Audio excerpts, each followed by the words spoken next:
राम बुलावा भेजिया, दिया कबीरा रोए।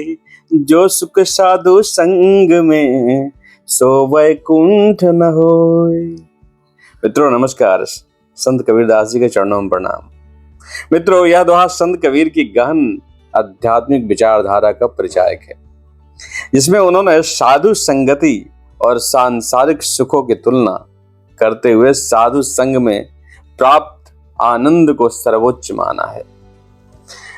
मित्रों, आइए इस दोहे को गहरे अर्थ में समझने की कोशिश करते हैं। तो देखिए, इसका जो पहला भाग है कि राम बुलावा भेजिया, दिया कबीरा रोए। इस पंक्ति में राम का अर्थ परमात्मा से है और यहाँ कबीर कहते हैं कि राम ने उन्हें बुलावा भेजा है। अर्थात उनका जीवन अब अपने अंतिम पड़ाव पर पहुंच चुका है। यह बुलावा एक संकेत है कि मृत्यु निकट है और उन्हें परमात्मा के धाम में जाना है। इसके बावजूद कबीर रोते हैं क्योंकि उनका मन साधु संगति को बिछड़ने का दुख सह नहीं पा रहा है। यह रोना सांसारिक मोह के लिए नहीं है, बल्कि यह उस संतुष्टि और आनंद के लिए है जो उन्हें साधुओं और संतों की संगति में मिला है।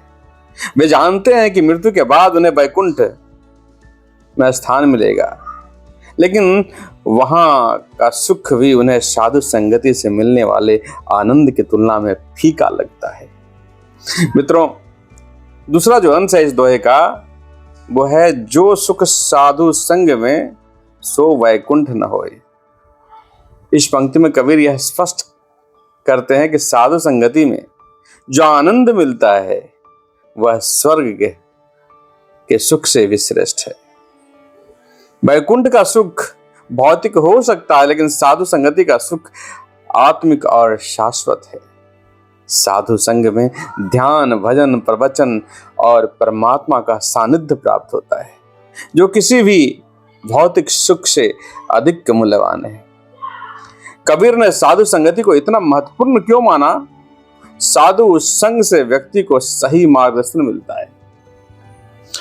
वह अहंकार, लोभ, मोह और अन्य विकारों से दूर रहता है।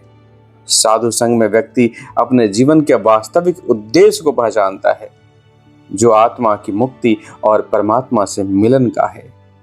मित्रों, अगर पूरी समग्रता से इस दोहे का आप अर्थ समझना चाहें तो आप पाएंगे कि कबीर का यह दोहा हमें यह सिखाता है कि जीवन का असली सुख भौतिक वस्तुओं और स्थानों में नहीं है, बल्कि साधु संगति और आत्मिक उन्नति में है।